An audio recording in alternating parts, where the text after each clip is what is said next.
বন্ধুরা, কেমন আছো তোমরা সবাই? আশা করি তোমরা সবাই খুব ভালো আছো। আমি শাশ্বতী, তোমাদের সবাইকে আমার ব্লগে স্বাগত।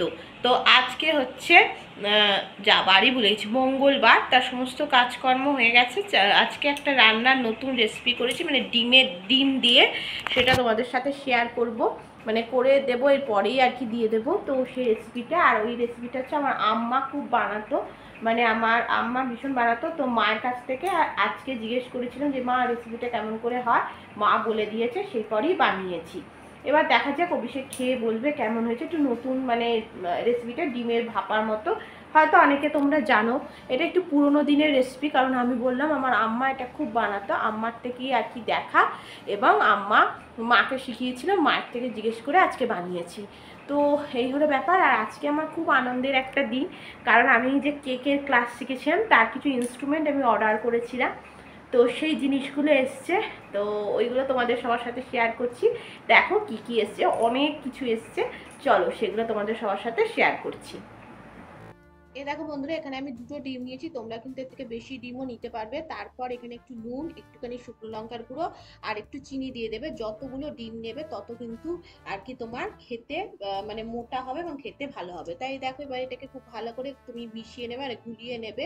গুলিয়ে নেবার পর মানে যতটা ভালো গোলাবে, ফাটানোটা যত ভালো হবে তত কিন্তু ডিমটা খেতে ভালো লাগবে। এই স্টিলের বাটিতে আমি ভালো করে তেল লাগিয়ে নিয়েছি। তেলটা লাগিয়ে দিলে তোমার আর কি টুক করে বেরিয়ে আসবে, সেই জন্য ভালো করে তেল লাগিয়ে তারপর এখানে মিশ্রণটা তুমি দিয়ে এই স্টিলের বাটিটাকে আর কি মানে টিফিন কৌটোটাকে ঢাকা দিয়ে দেবে। ঠিক আছে, ঢাকা দেওয়ার পরে দেখো গ্যাসের মধ্যে আমি গরম জল মানে জল গরম করতে দিয়েছি। আর এখানে দিয়েছি স্ট্যান্ডের ওপরে তুমি টিফিন কৌটোটাকে রাখবে। রেখে এটাকে ঢাকা চাপা দিয়ে 15 থেকে 20 মিনিট মতো কিন্তু ভাপে হতে দিতে হবে। যতক্ষণ না হবে ততক্ষণ তুমি ভাপে দিয়ে রাখবে। এ দেখো ঢাকা চাপা দিয়ে আমি ভাপে 15 থেকে 20 মিনিট মতো কিন্তু হতে দেব। 15 থেকে 20 মিনিট পর তোমরা কিন্তু এটাকে আর সিমে রাখবে, আস্তে আস্তে হয়ে যাবে। 15 থেকে 20 মিনিট পর তোমরা এটাকে বার করে একটু ঠান্ডা করে ডিমটাকে উল্টে নেবে। উল্টে নিয়ে এরকম করে সুন্দর করে কেটে নেবে। তো আমার ডিমটা থেকে একটুখানি খারাপ হয়েছে, মানে যেহেতু বললাম যে দুটো ডিম ছিল, সেই জন্য যত বেশি ডিম দেবে তত কিন্তু কাঠটা বেশি সুন্দর হবে। তারপর দেখো গ্যাসের মধ্যে তেল গরম করে ওই ডিমের যেগুলো কেটে নিয়েছে ওগুলোকে খুব সুন্দর করে কিন্তু ভেজে নিতে হবে। দেখো আমি ভেজে নিচ্ছি, ভালো করে লাল লাল করে কিন্তু ভেজে নিতে হবে। যতটা তোমরা পারবে খুব সুন্দর করে ভেজে নিয়ে এবার ওই তেলের মধ্যে আমি গোটা জিরে দেব। গোটা জিরে দেওয়ার পর আমি এখানে পেঁয়াজ, আদা, রসুন, টমেটো, ক্যাপসিকাম, লঙ্কা বাটা সব দিয়ে দিয়েছি। তারপর এখানে আমি কাশ্মীরি লঙ্কা গুঁড়ো, জিরে, ধনে, নুন, হলুদ সব দিয়ে দেবো। দিয়ে এটাকে খুব ভালো করে কিন্তু কষিয়ে নেব। কষিয়ে নেওয়ার পর এখানে আমি একটু আলু ভেজে রেখেছিলাম, সেই আলু ভাজাটাও এখানে দিয়ে দেবো। দিয়ে আলু ভাজাটার সাথে এটা কষিয়ে নিয়ে এখানে আমি একটু উষ্ণ গরম জল দিয়ে দিয়েছি। গরম জলটা যখন তোমার ফুটে উঠবে তখন তুমি এখানে ডিমগুলো দিয়ে দেবে। ডিমগুলো দেওয়ার পর এটাকে 2 থেকে 3 মিনিট মতো খুব ভালো করে কিন্তু ফুটিয়ে নেবে।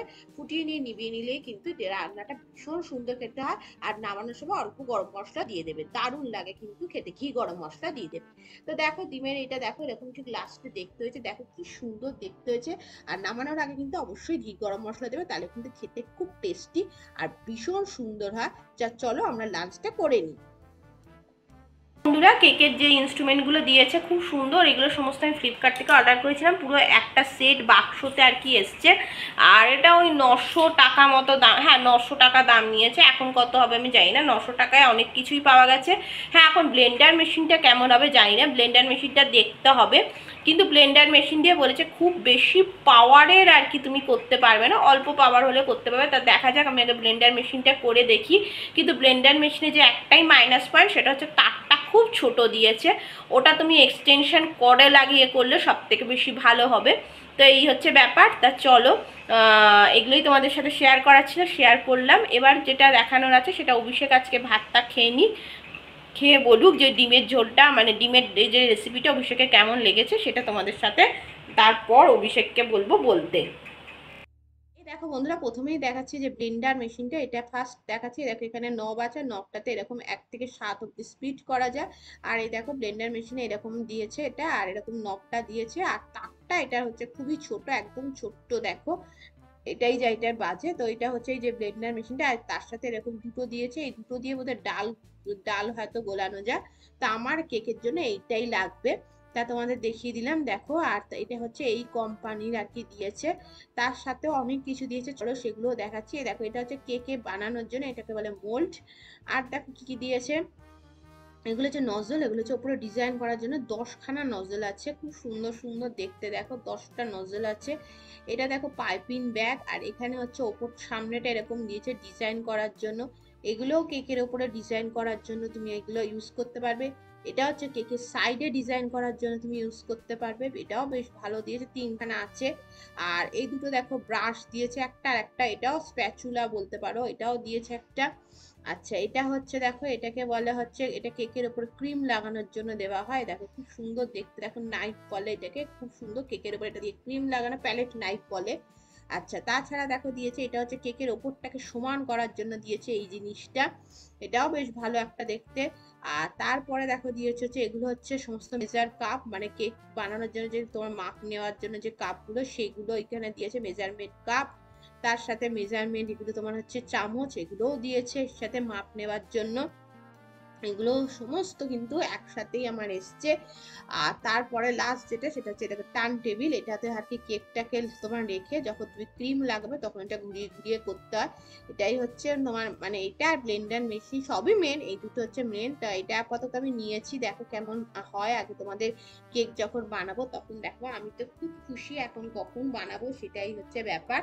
আচ্ছা, আবার জিনিসগুলো কিনে নিয়ে আসি, তারপরে আর কি কেক বানাবো। এই হচ্ছে আমার, এই দেখো ঠিক আছে, এই দেখো খুব সুন্দর এটা জিনিসটা। তা চলো আবার পরে কথা হচ্ছে। বন্ধুরা গুড ইভিনিং, যদিও এখন অনেকক্ষণ পর তোমাদের সবার সামনে কথা হচ্ছে, প্রায় এখন রাত্রির অনেকটাই হয়ে গেছে। তো দুপুরবেলা খেয়ে দিয়ে উঠে একটু বিশ্রাম নিলাম, তারপরে আবার উঠে আমি বেরিয়েছিলাম বলতে আমার বিজনেসের কিছু কাজ ছিল, সেগুলো করার জন্য সেই সমস্ত কাজ টাজ করে এই একটু আগে বাড়ি এসে রুটি করে তারপরে একটু আলু ভাজা করলাম। অভিষেক আজকে রাত্রে আলু ভাজা আর তরকা দিয়ে খেয়ে নেবে। কয়েকদিন আমি ভাত খাচ্ছিলাম, বাট এখন আবার 2-1 দিন একটু ভাতটা খাচ্ছি না। তো এই হলো ব্যাপার। আর তার মধ্যে সমস্ত পেঁয়াজ আদা রসুন এগুলো সমস্ত বেটেও নিলাম, বেটে নিয়ে সমস্ত কিছু করে রেখেছি। আর তোমাদের বলেছিলাম যে অভিষেককে জিজ্ঞেস করব যে কেমন হয়েছে ডিমের ঝোলটা। তো অভিষেক বললো খেয়ে দিয়ে ভালোই হয়েছে, যদিও অভিষেক অতটা ডিম প্রেফার করে না, করে অতটাও না। আর অভিষেক একটু মাংস খেতে বেশি ভালোবাসে। তো এই হলো ব্যাপার। তা চলো, আর জানি না আজ এই ভিডিওটা কতক্ষণের হবে, কারণ হয়তো অনেক ছোট্ট ভিডিওই হবে, কারণ সেরকম তো আমি কিছু বিশেষ সেবার দেখাইনি। তো এই হলো কথা, আর কিছু বলার নেই। তা চলো আবার তোমাদের সবার সাথে পরে কথা হচ্ছে। এখন আরও আমার কাজ আছে, আমার ওই যেগুলো বিজনেসের যে কুরিয়ার যায় সেইগুলো পার্সেলগুলো, একটা দুটো পার্সেল আছে, ওগুলোকে আমি প্যাকিং করব, করে আবার কালকে হয়তো পার্সেল করতে যেতে হবে। মন ভালো নেই, তবুও কিন্তু কাজ তো করতে হবে, কারণ কাজ না করলে তো আর হবে না, তাই কাজগুলো তো সব করতেই হবে। আর তোমরা নিশ্চয়ই সবাই যে যার মতো কাজেতে ব্যস্ত হতেই হবে, তাই জন্যই সে কাজগুলো টুকটুক করে করেও ফেলছি।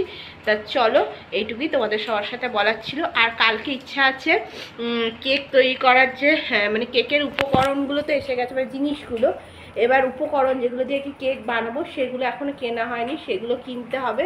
কিনে এর মধ্যে একদিন কেক বানানোর ইচ্ছা আছে, দেখা যাক কেমন বানাতে পারি। যেরকমই বানাবো তোমাদের সাথে অবশ্যই শেয়ার করব যে কেমন বানাচ্ছি, বাট আমার এর মধ্যে একদিন ইচ্ছা আছে, কারণ এর মধ্যেই 2-3 দিন পরেই আমার জন্মদিন।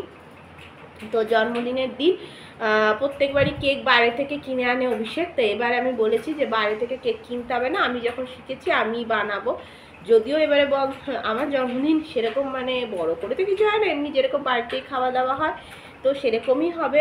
আর আমি ইচ্ছা আছে কেক বানানোটা যেহেতু শিখেছি, সেই জন্য এবার নিজে বানানোর খুব ইচ্ছা আছে কেক। তো দেখা যায় কীরকম বানায়। তা ফার্স্টে আমি ভীষণ কিছু কঠিন একটা কিছু করার ইচ্ছা নেই, ফার্স্ট ইচ্ছা আছে যে অরেঞ্জ কেকটাই বানাবো, দেখা যাক কি পর্যন্ত বানাতে পারি। যেহেতু সমস্ত উপকরণই আমার কাছে এসে গেছে, উপকরণ মানে ইনস্ট্রুমেন্টগুলো এসছে, বাট হ্যাঁ জিনিসগুলো এখনও কেনা হয়নি, ওগুলো আস্তে আস্তে একটা দুটোই কিনবো, বেশি কিনবো না, আগে দেখি কি পারি, তারপর তোমাদের অবশ্যই দেখাবো।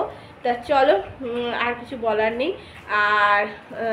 আর দেখি আর কি দেখাতে পারি, আর যদি দেখাই অবশ্যই বলবো। তা চলো এখন পর্যন্ত এইটুকুই। এই দেখো বন্ধুরা, কাল এই দুটো কুরিয়ার যাবে, এই প্লাজোটা আর এই ব্যাগটা। এই প্লাজোটা দেখো সাদার মধ্যে পুরো কাঁথা স্টিচের কাজ, এটা হাতের সুতোর কাজ, আমি এগুলোই সেল করি। এটা কালকে কুরিয়ার করব। তোমাদের যদি কারোর এরকম প্রোডাক্ট লাগে অবশ্যই আমার সাথে যোগাযোগ করতে পারো, আমি অল ওভার ইন্ডিয়াতে কিন্তু প্রোডাক্ট কুরিয়ার করি। এটা কিন্তু পুরো প্লাজোটা কিন্তু হাতের কাজ, মানে সুতোর কাজ, কোনো রকম মেশিন ওয়ার্ক কিন্তু নেই। তা এটাই তোমাদের দেখানো। দেখো প্লাজোটা কতটা চওড়া, দেখো এটা ভীষণ সুন্দর। তা এটা কালকে কুরিয়ারে যাবে, ভাবলাম তোমাদের একবার দেখিয়ে দিই। আর তার সাথে যাবে একটা ছোট ব্যাগ। তো এই ব্যাগটা হচ্ছে অ্যাজ এ গিফট, কারণ আমার কাছ থেকে ইনি অনেক জিনিস নেয়, সেই জন্য অ্যাজ এ গিফট পুজোর সময় আমি এটা করছি। তো ওই ব্যাগটাও দেখো খুব সুন্দর দেখতে, সাইড দিয়ে কিন্তু তোমার এরকম ছোটও করা যাবে। সুতরাং আমার থেকে যারা বেশি জিনিস নেয় আমি তাদের গিফটও করি। তা চলো বন্ধুরা, আজকের মতো ভিডিও শেষ করছি। ভালো লাগলে অবশ্যই লাইক কমেন্ট শেয়ার করে, আর নতুন হলে আমার চ্যানেলটিকে সাবস্ক্রাইব করো। Tata, by.